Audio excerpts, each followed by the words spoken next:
Assalamualaikum warahmatullahi wabarakatuh. Perkenalkan, nama saya Muhammad Hajar Aswad dari Prodi PSP. Di sini saya mau mereview video tentang Sydney Fish Market.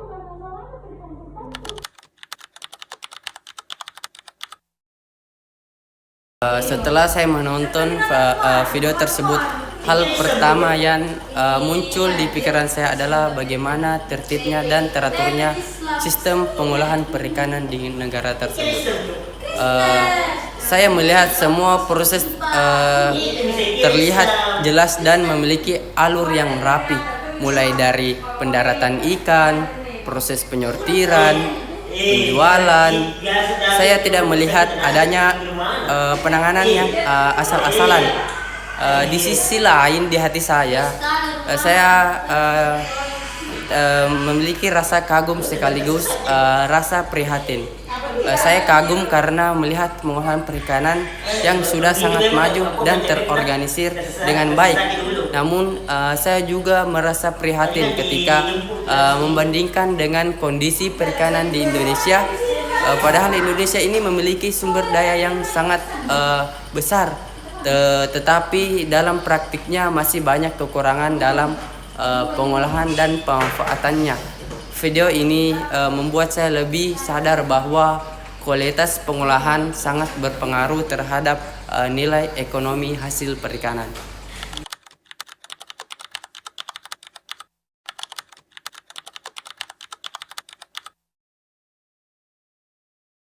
Jika dibandingkan dengan pasar ikan atau tempat pelelangan ikan yang saya pernah datangi, perbedaannya itu cukup mencolok. Di banyak pasar di Indonesia, kondisi lingkungannya masih kurang bersih, seperti becek, bau ikan yang cukup kuat, penanganan yang kurang higienis. Penggunaan es kadang-kadang kurang optimal sehingga kualitas ikan cepat menurun. Selain itu, sistem penjualan dan pelelangan masih banyak yang dilakukan secara manual, sehingga memerlukan waktu lama dan berpotensi menimbulkan ketidakaturannya. Sementara itu, pada video tersebut, pasar ikan terlihat lebih bersih, tertata dan memiliki fasilitas yang memadai. Ikan yang langsung ditangani dengan cepat menggunakan es dan sistem pendinginan, sehingga kualitas tetap terjaga sampai ke tangan pembeli. Hal ini menunjukkan bahwa pengelolaan pasar ikan yang masih sangat berpengaruh terhadap mutu produksi dan kepercayaan konsumen.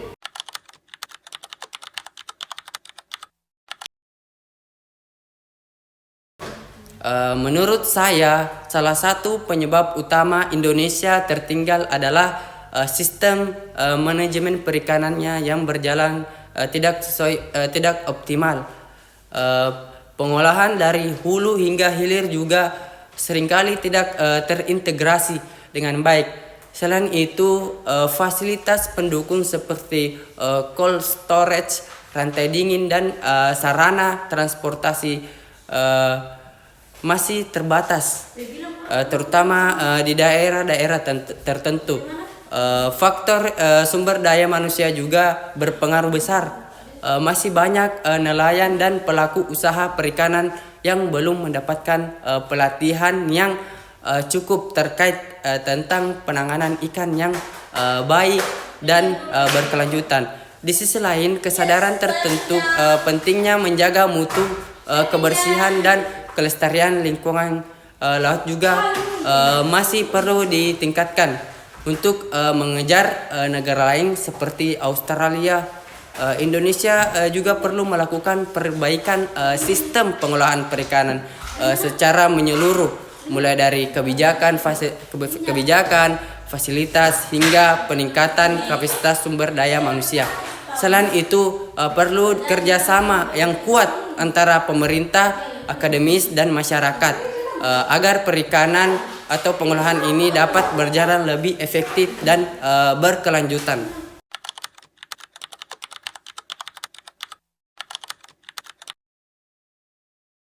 Dari berbagai hal yang telah saya sebutkan sebelumnya, ada beberapa hal yang menurut saya benar-benar insya Allah saya yang bisa lakukan. Sebagai mahasiswa, saya bisa memanfaatkan waktu untuk belajar lebih serius mengenai perikanan dan kelautan, baik melalui perkuliahan, membaca jurnal, maupun mengikuti diskusi dan seminar.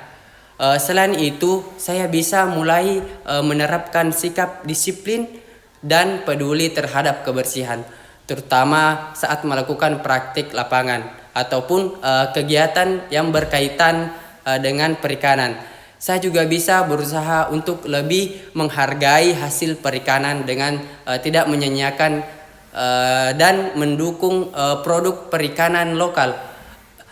Hal ini yang saya bisa lakukan adalah berbagai pengetahuan sederhana kepada teman-teman, masyarakat sekitar tentang mengenai pentingnya menjaga mutu ikan dan kelestarian laut.